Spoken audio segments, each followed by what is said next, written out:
Bonsoir à tous, ravi de vous retrouver sur France 24. On va d'abord s'arrêter sur la situation au Proche-Orient. Tout à l'heure, je vous le disais, à New York, malgré les pressions internationales, les États-Unis ont donc de nouveau empêché le Conseil de sécurité de l'ONU d'exiger un cessez-le-feu.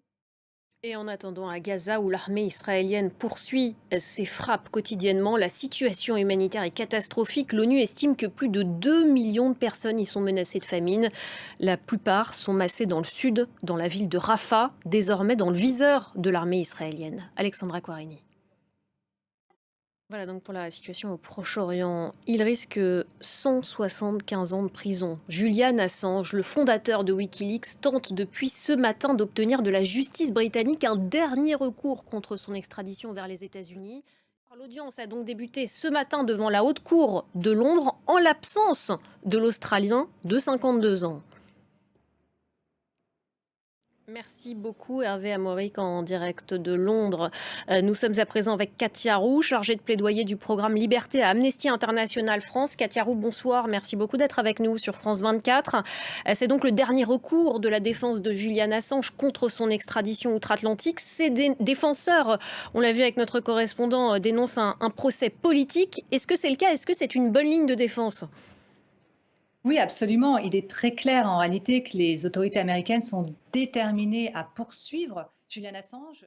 Merci beaucoup Katia Roux. Merci d'avoir été notre invitée ce soir sur France 24 pour revenir sur cette affaire Assange. Et on suivra évidemment demain encore cette audition à Londres.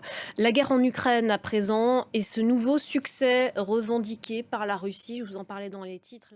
La Russie qui sera visée dès vendredi par des sanctions américaines majeures suite à la mort de l'opposant russe Alexei Navalny. C'est ce qu'a annoncé tout à l'heure la Maison-Blanche.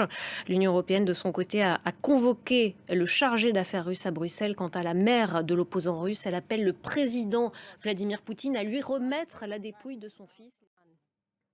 Voilà, on écoutera ce sujet en français dans notre édition, notre prochaine édition. On va passer maintenant à cette découverte exceptionnelle de chercheurs australiens.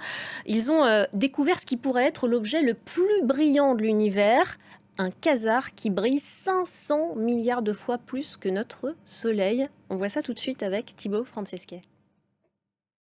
Allez, on va passer au sport maintenant avec Benoît Perrochet qui m'a rejoint sur ce plateau. Benoît, bonsoir. On va parler football tout d'abord avec la suite des huitièmes de finale de la Ligue des Champions. C'est ce soir. Oui, et le Borussia Dortmund qui est opposé donc ce soir au PSV Eindhoven. Voilà pour l'actualité sportive. Merci beaucoup Benoît Perrochet. Restez avec nous sur France 24. L'actualité continue.